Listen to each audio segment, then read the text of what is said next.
Genius classes के YouTube channel में आप सभी का स्वागत है। प्रीवियस वीडियो में हम लोग देख रहे थे सेल के बारे में। सेल मतलब यानी कि कोशिका के बारे में हम लोग देखे थे। तो कोशिका के बारे में इसके बारे में जो कुछ फंडामेंटल जानकारी होती है यह मैंने उस वीडियो में बता चुका था। तो आज हम लोग देखेंगे कि आखिर कोशिका की और आगे की पार्ट्स को हम लोग चर्चा करेंगे इस वीडियो में। तो सबसे पहले हम बताते हैं कि कल बताए थे कि कोशिका जो होता है जीवन का मुख्य आधार होता है, सिंगल यूनिट होता है, यानी कि कोशिका से ही किसी भी जीव का क्या होता है, निर्माण होता है। तो इसी को एक नया कंसेप्ट दिया, एक नया सिद्धांत दिया। उस सिद्धांत को हम लोग बोलते हैं कोशिका सिद्धांत। कोशिका सिद्धांत और कोशिका सिद्धांत। तो कोशिका सिद्धांत को, सेल थ्योरी को दिया किसने? तो कोशिका सिद्धांत को बताया स्वान एवं स्लाइडेन ने। स्वान एवं स्लाइडेन यह दोनों जो था, यह दोनों जो था एक वैज्ञानिक था और दोनों ने ही मिलकर के कोशिका के सिद्धांत के बारे में बताया कि आखिर कोशिका से ही पूरे जीवन की, यानी कि पूरे जीवों की शरीर की ढांचा जो होता है, स्ट्रक्चर जो होता है वह तैयार होता है। क्या चीज से? कोशिका से। तो उन्होंने कोशिका पर एक थ्योरी दे दिया जिसको हम लोग कहते हैं कोशिका सिद्धांत। तो कोशिका का सिद्धांत किसने दिया था? स्वान एवं स्लाइडेन ने। यह चीज याद रखिएगा। फिर उसके बाद हम लोग देखते हैं कि कोशिका की और आगे की पार्ट्स को। सबसे पहले हम लोग देखते क्या है कि कोशिका का हम लोग पिक्चर बना लेते हैं। कोशिका का कोई निश्चित आकृति और आकार नहीं होता है, जैसे बना दिए वह कोशिका हो गया। इसमें हम लोग एक बना लेते हैं केंद्रक। बीच वाला को हम लोग क्या बोलते हैं? केंद्रक बोलते हैं। तो कोशिका के बाहर की ओर एक छोटी सी झिल्ली होती है। बाहर की ओर क्या होती है? तो एक छोटी सी झिल्ली होती है जिसको हम लोग बोलते हैं सेल मेम्ब्रेन। यह पूरा चारों तरफ से होगा। इस झिल्ली को हम लोग क्या बोलते हैं? Cell membrane. सेल मेम्ब्रेन यानी कि कोशिका झिल्ली। कोशिका झिल्ली। कोशिका झिल्ली। अब देखिएगा कोशिका झिल्ली, तो यह क्या करता है? तो यह कोशिका झिल्ली जो होता है वह कोशिका को क्या करता है? सुरक्षा प्रदान करता है।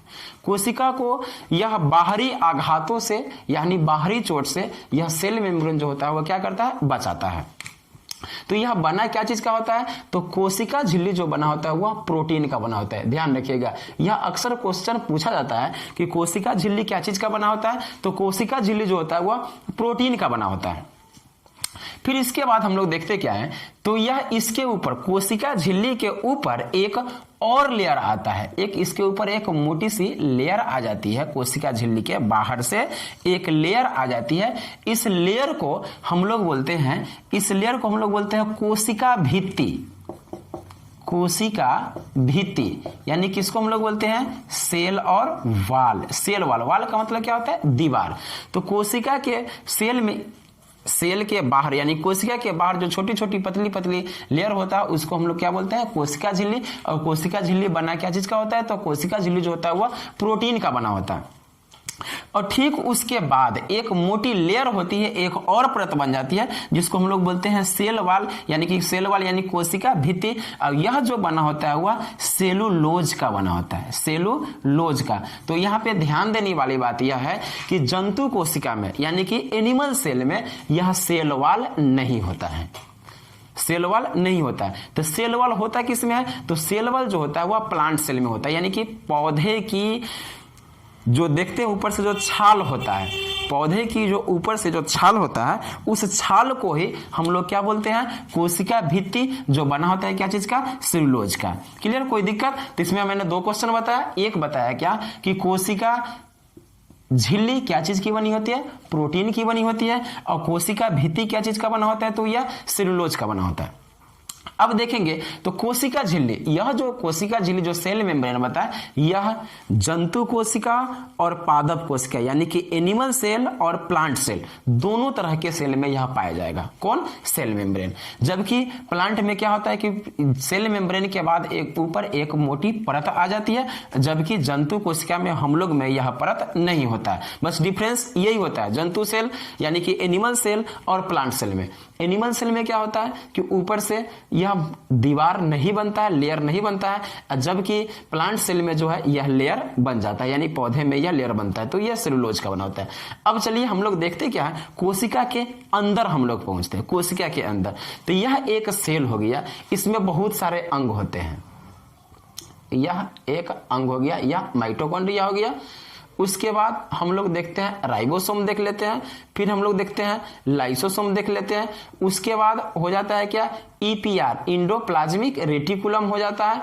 उसके बाद वैक्यूल आ जाता है। ऐसे करके बहुत सारे अंग होते हैं। हम लोग सबका एक एक तरफ से बारी बारी से सब चीज का हम लोग क्या करेंगे, चर्चा करेंगे। तो यह सेल में पूरा का पूरा एक द्रव्य भरा रहता है, लिक्विड भरा रहता है। कोशिका के अंदर पूरे कोशिका में एक द्रव भरा रहता है। इस द्रव को हम लोग बोलते हैं साइटोप्लाज्म। साइटोप्लाज्म यानी कि कोशिका द्रव। कोशिका के अंदर जो द्रव भरा रहता है उस द्रव को हम लोग क्या बोलते हैं, साइटोप्लाज्म यानी कोशिका द्रव। और कोशिका द्रव का काम क्या होता है, तो कोशिका द्रव का काम क्या होता है, तो देखिए इसमें अंग देखे, यह क्या है, माइटोकॉन्ड्रिया हो गया, इंडोप्लाज्मिक रेटिकुलम हो गया, यह लाइसोसोम हो गया, राइबोसोम हो गया, वैक्यूल हो गया। तो यह सारा अंग जो है, यह सब अंग एक दूसरे से न लड़े, यह सब अंग जो है आपस में एक दूसरे से न टकराए, इसलिए इसमें क्या द्रव भरा रहता है, कोशिका द्रव। अगर यह द्रव नहीं रहेगा तो क्या होगा, यह सब अंग जो है एक दूसरे से आपस में टकरा करके, चिपक करके, और यह सब का सब क्या हो जाएगा, नष्ट हो जाएगा। टोटली का टोटली सारा का सारा अंग यह क्या हो जाएगा, वेस्ट हो जाएगा, खराब हो जाएगा, बर्बाद हो जाएगा।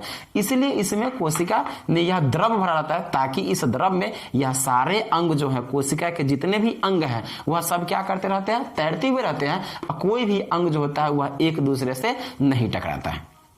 क्लियर। तो यह इसका काम हो गया, किसका, तो यह कोशिका द्रव का। तो कोशिका द्रव का नामकरण जो था वह हक्सले ने किया था। कोशिका द्रव का नामकरण किसने किया था, तो कोशिका द्रव का नामकरण किया था हक्सले ने। याद रखिएगा, कोशिका द्रव का नामकरण किसने किया था, हक्सले ने किया था, साइटोप्लाज्म।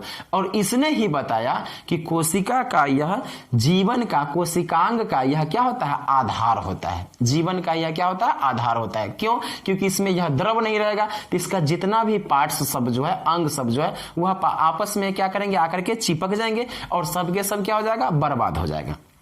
क्लियर। अब हम लोग देखते, इसको याद जरूर रखिएगा, कोशिका द्रव का नामकरण किसने किया था, तो हक्सले ने किया था। चलिए अब इसमें सबसे जो इंपॉर्टेंट पार्ट है वह हम लोग देखते हैं क्या, तो वह माइटोकॉन्ड्रिया को हम लोग देखते हैं, क्योंकि यह सेल का सबसे महत्वपूर्ण पार्ट होता है माइटोकॉन्ड्रिया। तो चलिए इसको हम मिटा देते हैं, थोड़ा सा माइटोकॉन्ड्रिया का हम अलग पिक्चर बनाते हैं। माइटोकॉन्ड्रिया क्या होता है, तो माइटोकॉन्ड्रिया जो होता है वह इस तरह से शेप का वह होता है। इस तरह से यह क्या बना हुआ था, माइटोकॉन्ड्रिया हो गया। चलिए ध्यान दीजिएगा, माइटोकॉन्ड्रिया, तो इसका काम क्या होता है, तो सबसे पहले हम लोग समझते हैं कि माइटोकॉन्ड्रिया का खोज किसने किया, तो माइटोकॉन्ड्रिया का खोज जो था वह अल्टमैन ने किया था। माइटोकॉन्ड्रिया का खोज किसने किया, अल्टमैन ने किया। और इसका माइटोकॉन्ड्रिया MITO, माइटोकॉन्ड्रिया, इसको हिंदी में हम लोग बोलते हैं सूत्र कणिका। माइटोकॉन्ड्रिया को हिंदी में हम लोग क्या बोलते हैं, सूत्र कणिका बोलते हैं। तो माइटोकॉन्ड्रिया का खोज किसने किया था, तो अल्टमैन ने। अब इसका काम क्या होता है माइटोकॉन्ड्रिया का, तो देखिए यहां जो हम लोग माइटोकॉन्ड्रिया देखिए, तो इसके अंदर के जो दीवार होता है, आंतरिक दीवार को हम लोग बोलते हैं क्रिप्ट, आंतरिक दीवार को हम लोग क्या बोलते हैं, क्रिप्ट बोलते हैं। और इसके अंदर दीवार पर अंदर से यह छोटी छोटी क्या होता है, वह DNA होता है। क्या पाया जाता है, DNA।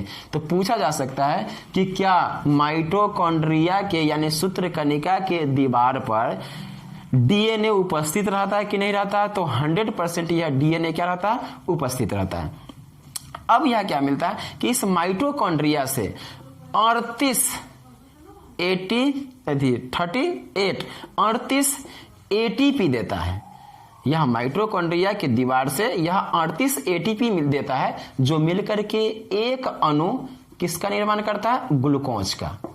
एक अणु ग्लूकोज का निर्माण करता है, ग्लूकोज का निर्माण करता है। अब ध्यान दीजिएगा, क्या बताएं कि यह काम माइटोकॉन्ड्रिया, यह इसकी खोज किसने किया था? अल्टमैन ने किया था।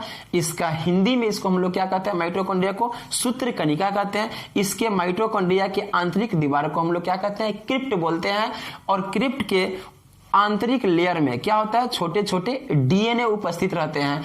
इसका 38 यानी कि 38 एटीपी मिलकर के एक अणु ग्लूकोज का निर्माण करता है। और इस प्रकार यह क्या करता है कि पूरा एनर्जी को अपने अंदर स्टोर करके रखा जाता है, जिस वजह से माइटोकॉन्ड्रिया को हम लोग कहते हैं ऊर्जा का शक्ति गृह, यानी power house of cell. Power house of cell किसको बोला जाता है? तो power house of cell mitochondria को। ध्यान दीजिएगा, पावर हाउस ऑफ सेल यानी कि ऊर्जा का शक्ति गृह। ऊर्जा का शक्ति गृह, ऊर्जा का शक्ति गृह किसको कहा जाता है? तो माइटोकॉन्ड्रिया को कहा जाता है। माइटोकॉन्ड्रिया के 38 एटीपी मिल करके एक अणु ग्लूकोज का निर्माण करता है, और ग्लूकोज यानी कि एनर्जी आ गया। तो इसका मुख्य काम क्या होता है? तो इस कभी कभी यह क्वेश्चन पूछ देता है कि माइटोकॉन्ड्रिया संबंधित है, तो माइटोकॉन्ड्रिया मेनली क्या करता है? श्वसन का कार्य करता है। माइटोकॉन्ड्रिया का संबंध किससे है? तो श्वसन से है। यह कितना बार एग्जाम में पूछा जा चुका है कि माइटोकॉन्ड्रिया संबंधित है श्वसन से, उत्सर्जन से, पाचन से, बहुत तरह के ऑप्शन दे देंगे। तो आप लोग ध्यान दीजिएगा कि माइटोकॉन्ड्रिया का संबंध किससे है? श्वसन से संबंधित। इसका काम क्या होता है? तो इसका काम जो होता है वह ऊर्जा को प्रोड्यूस करना, ऊर्जा को निर्माण करने का काम किसका होता है? माइटोकॉन्ड्रिया का होता है, जिस वजह से इसको हम लोग पावर हाउस ऑफ सेल यानी कि ऊर्जा का हम लोग शक्ति गृह कहते हैं। अब देखिएगा, यह जो है इसकी दीवार को हम लोग क्या बोले थे? क्रिप्ट। और इससे यानी कि माइटोकॉन्ड्रिया से ऊर्जा बनने की क्रिया किसके द्वारा होता है? तो क्रेब साइकिल के द्वारा। Krebs cycle.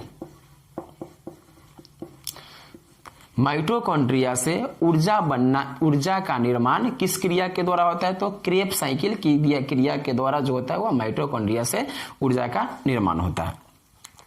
चलिए, अब इसके बाद हम लोग इसकी कुछ अन्य पार्ट्स को भी देखते हैं। अब क्या होता है कि कोशिका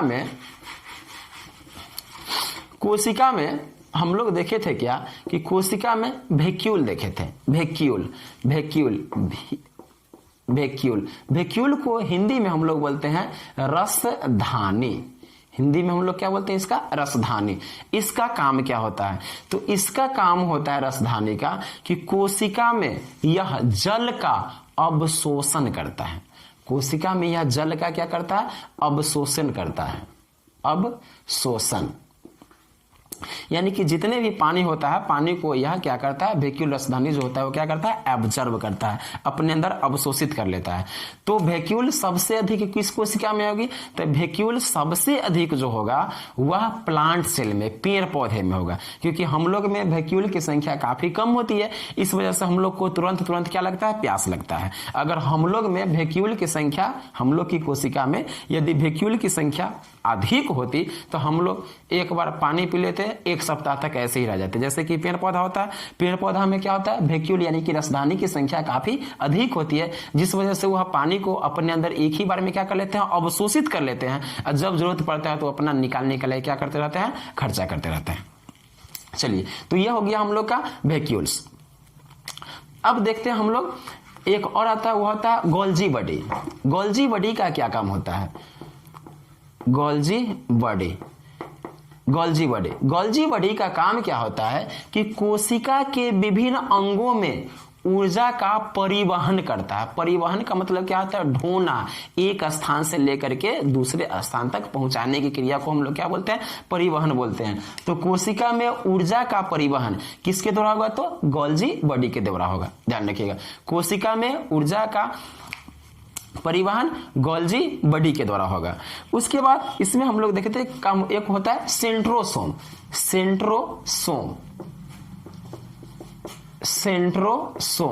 सेंट्रोसोम का क्या काम होता है? तो कोशिका में सेंट्रोसोम का काम मेनली इसका होता है सेल डिवीजन यानी कि कोशिका विभाजन। सेंट्रोसोम का क्या काम होता है? सेल डिवीजन यानी कि कोशिका विभाजन। यानी कोशिका जो होता है टूट फूट जाता है तो उसको ये क्या करता है? रिपेयर करता है। जैसे कि हम लोग के हाथ पे अगर थोड़ा सा कहीं पे कट गया, या कहीं पे टूट फूट गया, तो सेंट्रोसोम क्या करता है, कोशिका विभाजन करके उस जगह को तुरंत से तुरंत जितना जल्दी हो सके उतना जल्दी वो क्या करता है, रिपेयर कर देता है। बच्चे में, छोटे छोटे बच्चे जो होते हैं उसमें सेंट्रोसोम ज्यादा एक्टिव रहता है, इसलिए बच्चा का कहीं भी थोड़ा सा भी कहीं पे टूट फूट जाता है तो वह बहुत जल्दी ठीक हो जाता है। लेकिन जैसे जैसे बच्चे बड़े होते हैं उसमें सेंट्रोसोम जो होता है वह उसकी एक्टिविटी जो होता है एक्टिव थोड़ा सा उसमें कम जाता है वयस्कों में, जिसकी वजह से वयस्क को कहीं पर अगर टूट फूट होता है तो वह अधिक समय लगता है भरने में। तो हम लोग का कहीं पर टूटता फूटता है तो उसको रिपेयर करने का काम कौन करता है, तो सेंट्रोसोम करता है। इसका ध्यान रखिए, कोशिका बिना सेंट्रोसोम का कोशिका विभाजन संभव नहीं है। अब इसके पिछले वीडियो में मैंने बताया था कि सबसे अधिक, अब उसके अनुसार बताइए तो सेंट्रोसोम की संख्या हमारे शरीर के किस अंग में सबसे अधिक होगा, तो सेंट्रोसोम की संख्या किस अंग में होगा, तो जिस अंग में कोशिका विभाजन अधिक होगा, सेल डिवीजन अधिक होगा, तो हमारे शरीर के यकृत यानी कि लीवर में सेल डिवीजन काफी तेजी से होता है, काफी अधिक मात्रा में होता है। तो स्वाभाविक बात है कि सेंट्रोसोम की संख्या जो होगा वह क्या होगा, सेंट्रोसोम की संख्या जो होगा यह यकृत में काफी अधिक होगा। और देखिए सेल डिवीजन कहाँ नहीं होता है, तो सेल डिवीजन जो होता है वह न्यूरॉन में नहीं होता है। सेल डिवीजन न्यूरॉन में नहीं होता है, अर्थात तंत्रिका कोशिका में सेल डिवीजन की क्रिया नहीं होती है। तंत्रिका कोशिका में सेल डिवीजन की क्रिया नहीं होती है, जिस वजह से सेंट्रोसोम जो होता है वह तंत्रिका कोशिका में नहीं पाया जाता है। इतना तो हो गया क्लियर। अब देखिए उसके बाद हम लोग देखते क्या है कि इसका कुछ और पार्ट्स को हम लोग देख लेते हैं। गोल्जी बॉडी का काम समझ गए। गोल्जी बॉडी का काम क्या होता है, ऊर्जा का परिवहन, ऊर्जा को ढो करके एक अंग से दूसरे अंग में क्या करना, पहुंचाना। उसके बाद मैंने क्या बताया, वैक्यूल्स, रसधानी का काम क्या होता है, कोशिका में जल को क्या करता है, अवशोषित करता है यानी कि सोखता है। माइटोकॉन्ड्रिया का काम क्या होता है, तो माइटोकॉन्ड्रिया का काम होता है ऊर्जा का प्रोडक्शन करना, उत्पादन करना, इसलिए इसको माइटोकॉन्ड्रिया को power house of cell. Mitochondria का खोज किसने किया था, तो अल्टमैन ने किया था। चलिए अब हम लोग देखते हैं इसमें हम एक चीज और देखते हैं, वो होता है लाइसोसोम।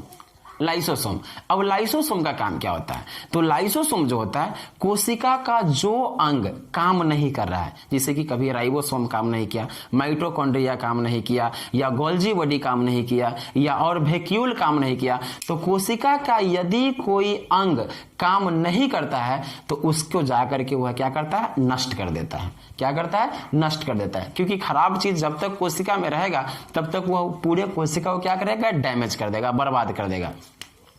इसलिए लाइसोसोम का काम क्या होता है, लाइसोसोम का काम क्या होता है कि जो भी कोशिका में जो भी अंग काम नहीं करते हैं उसके ऊपर हल्का सा जाके छिड़क देता है और उसका कहानी क्या हो जाता है, खत्म हो जाता है, पूरा टोटली का टोटली बर्बाद हो जाता है। इसलिए लाइसोसोम को हम लोग आत्महत्या की थैली कहते हैं।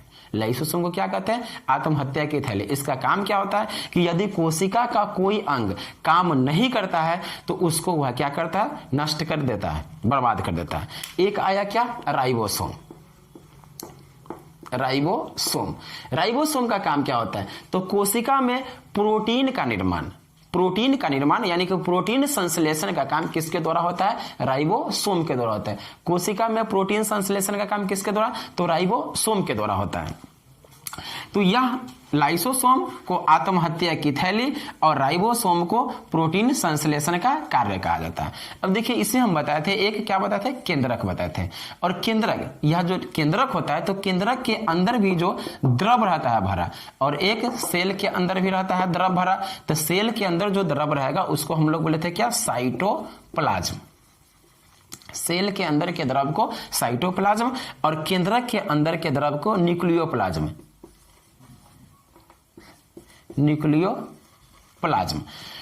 यानी केंद्रक द्रव्य और इसका कोशिका द्रव्य, और दोनों को मिला करके एक नया शब्द बनाया गया, उसका नाम है प्रोटोप्लाज्म यानी कि कोशिका जीव द्रव। प्रोटोप्लाज्म यानी कि जीव द्रव। अब देखिए केंद्रक में क्या क्या पाया जाता है, तो केंद्रक में पाया जाएगा DNA, RNA और प्रोटीन। कोशिका के केंद्रक में क्या पाया जाता है, तो कोशिका के केंद्रक में DNA, RNA और क्या पाया जाता है, प्रोटीन पाया जाता है।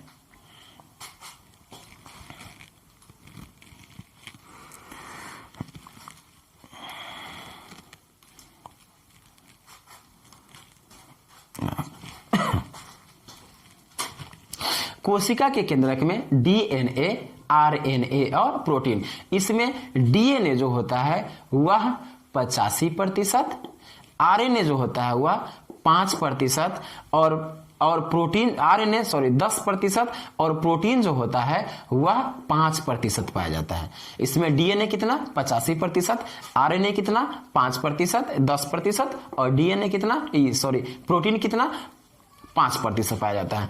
और इसी में क्या पाया जाता है केंद्रक में, तो इसी में पाया जाता है क्रोमोसोम, जिसको हम लोग क्या बोलते हैं, गुणसूत्र बोलते हैं, उसको हम लोग गुणसूत्र बोलते हैं। और उसी गुणसूत्र के द्वारा माता पिता का गुण जो होता है उसके संतानों में स्थानांतरित होते हैं, यानी कि जाते हैं। तो अनुवांशिक गुणों को पहुंचाने का काम कौन करता है, तो क्रोमोसोम, जो कहां पाया जाता है, तो यह कोशिका के केंद्रक में उपस्थित रहता है। और यह काम क्या करता है, तो माता पिता का जो भी अनुवांशिक गुण होता है, जो भी लक्षण होता है, वह उसके संतानों में यह पहुंचाने का काम करता है। तो क्रोमोसोम की इकाई को हम लोग क्या बोलते हैं, डीएनए, और डीएनए की इकाई को हम लोग क्या बोलते हैं, जीन बोलते हैं।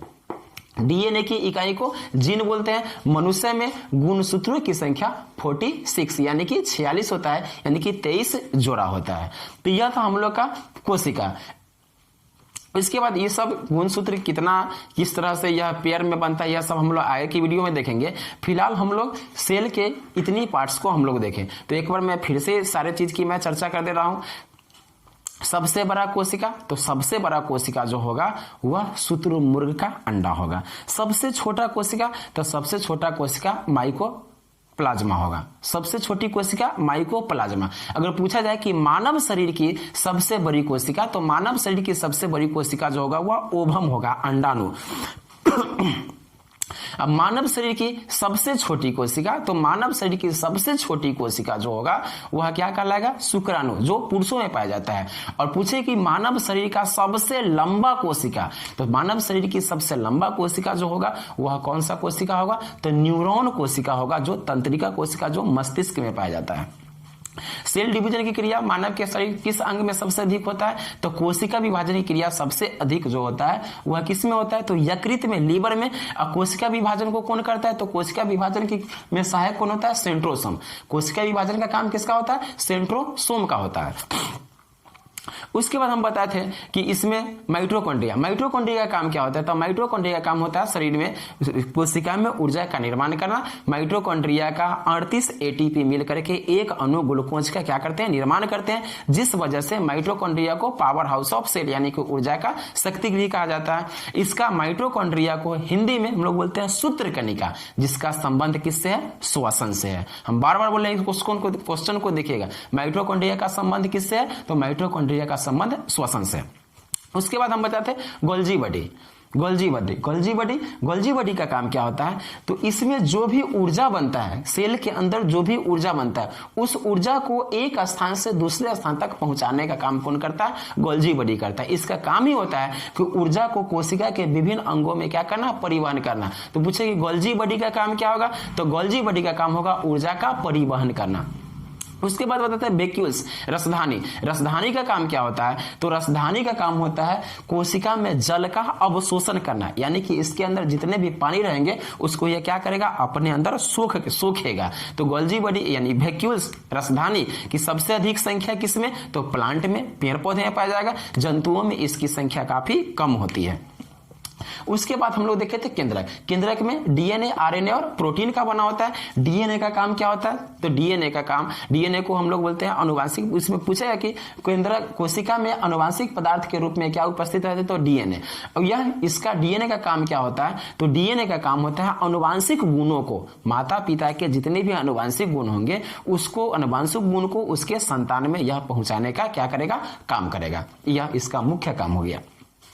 उसके बाद हम लोग देखे थे क्या कि इसकी बताते कि कोशिका के जो बाहरी जो लेयर होता है, पतली पतली झिल्ली होता है, उसको हम लोग बोले थे सेल मेम्ब्रेन, यानी कि कोशिका झिल्ली, जो क्या चीज का बना होता है, तो कोशिका झिल्ली जो बना होता है वह प्रोटीन का बना होता है।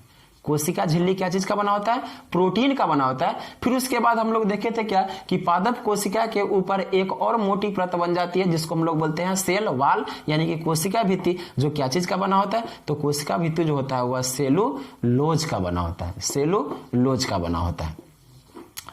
इतना हो गई। इसका और भी जो छोटी मोटी जो क्वेश्चन बची होगी, जो इंपॉर्टेंट टाइप का क्वेश्चन होगा, हम लोग नेक्स्ट वीडियो में देखेंगे। आज के क्लास में बस इतना ही रहने देते हैं।